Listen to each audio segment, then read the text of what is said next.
Corona, corona, corona और corona. सोते हैं तो कोरोना, जागते हैं तो कोरोना। आखिर कब तक कोरोना कोरोना सुनते रहेंगे? विश्व भर में लाखों लोग इस वायरस की चपेट में आ चुके हैं। सारा दिन यही सोचते रहते हैं कि इस भयानक बीमारी से कैसे बचें। घर में रहें तो कितने दिन, बाहर न जाएं तो कितने दिन, अभी तक कुछ पता नहीं।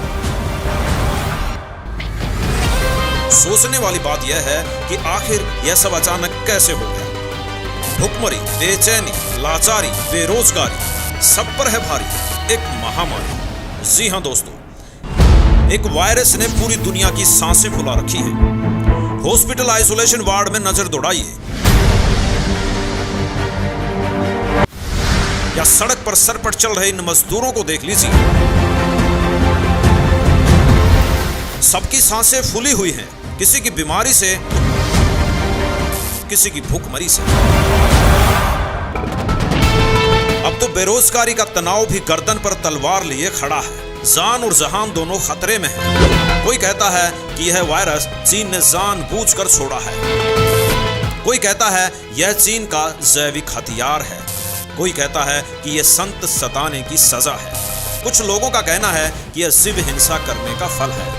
भविष्यवक्ताओं ने इस घड़ी को पहले ही बता दिया था। नॉस्ट्रेडमस, जय गुरुदेव तथा सूरदास जी ने इन सब को कौन नहीं जानता। सारा विश्व जैसे ठहर सा गया हो।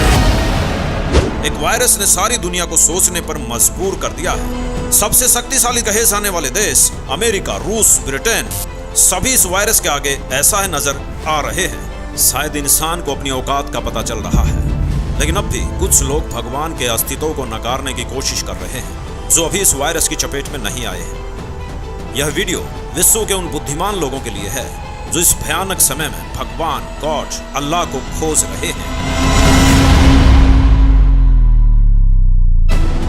कहीं सच में यह संत सताने की सजा तो नहीं है, या फिर कोई बड़े परिवर्तन की आहट है, जिसकी भविष्यवाणियां पहले नॉस्ट्रेडमस, सूरदास, रविदास और फ्लोरेंस ने कर रखी है। अगर संत सताने की सजा मिल रही है तो हमें सोचना पड़ेगा कि हमने किस सच्चे संत को सताया है। ऐसा तो नहीं है कि वह भगवान का अवतार पृथ्वी पर मौजूद हो और हम उसको अनदेखा कर रहे हों। कहीं हम उनको कष्ट तो नहीं दे रहे जिससे प्रकृति भी हमारे खिलाफ होती जा रही है। हमने किस्से कहानियों में सुना था कि संत को सताया था तो पूरा गांव जमीन में धंस गया। बुद्धिमान लोगों को इस पर विचार करना पड़ेगा और उस अवतार को ढूंढना पड़ेगा जो सच में भगवान का अवतार है, जो इस विश्व को इस वायरस से बचा सकता है। इन सारी बातों पर हमारी टीम विचार कर रही थी। हमने सारे तथ्य भी जुटाए और कोशिश की कि कहीं सच में यह जो महामारी है यह विश्व के कुकर्म और पापों का फल तो नहीं है।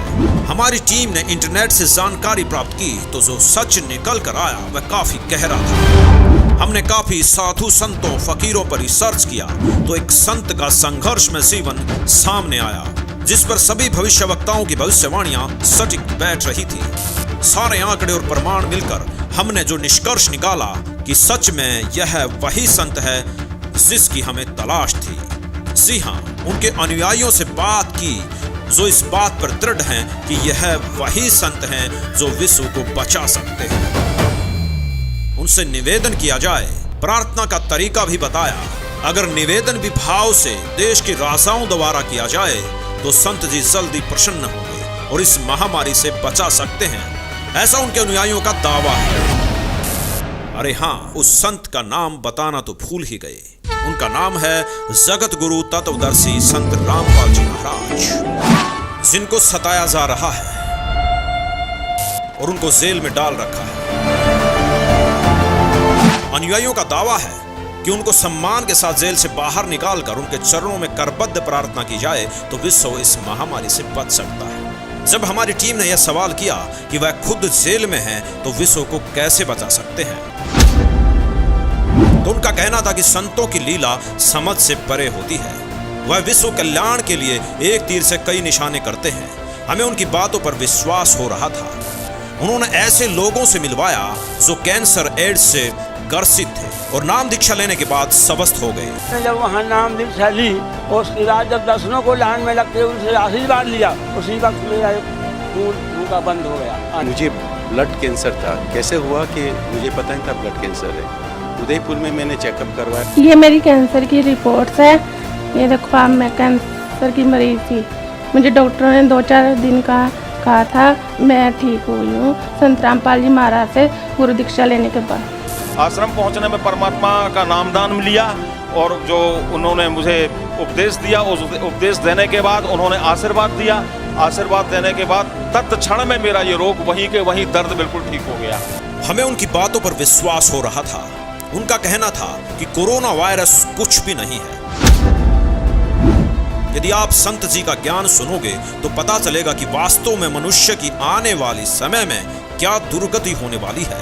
यदि भगवान की सच्ची भक्ति नहीं की, या यूं कहें कि संत रामपाल जी से नाम दीक्षा नहीं ली, तो कोरोना के बाद एक भयंकर समस्या 84 लाख योनियों की है जो अरबों खरबों जीव भुगत रहे हैं। कोरोना तो एक बार मारेगा, लेकिन उसके बाद नरक और 84 लाख योनियां भुगतनी पड़ेंगी।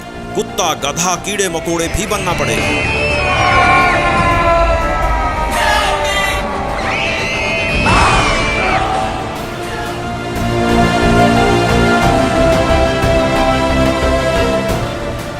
अब मारीची फिर कहाँ गया? स्वर्ग गया, फिर पृथ्वी पर, फिर स्वर्ग गया, फिर पृथ्वी पर, फिर नरक गया। ये आगे देखो, 1000 आख वृक्ष के भाव, 80,000 सीप के भाव, 20,000 नीम के भाव वृक्ष के भाव, 90,000 बार केली वृक्ष के भाव, 3,000 बार चंदन वृक्ष के भाव, 5 करोड़ बार कनेर वृक्ष के पेड़ों के शरीर, और 60,000 बार वैश्या के शरीर, 5 करोड़ बार शिकारी के जीवन, और 20 करोड़ बार हाथी बना, 60 करोड़ बार गधा बना, और 30 करोड़ बार कुत्ता, 60 करोड़ बार नपुंसक, 20 करोड़ बार स्त्री, 90 लाख बार धोबी, और 8 करोड़ बार घोड़ा, 20 करोड़ बार बिल्ली, और 60 लाख बार गर्भपात से मरण, और केवल 80 लाख बार देव प्रयाग को प्राप्त हुआ। ये है रियल जन्म मरण का चक्र, बिल्कुल सत्य है। कब तक? जब तक उस अल्लाहू अकबर की सत साधना इस दास से प्राप्त नहीं होगी, तो ऐसे जन्म मृत्यु सबकी होगी। यह बातें सुनकर एक वीडियो हमारे सामने आई, जिसे देखकर हमारी आंखों में भी आंसू आ गए। यह कुत्ता भी कभी हमारी तरह मनुष्य था, ठाट बाट से रहता था, लेकिन अब इसकी दशा दयनीय है।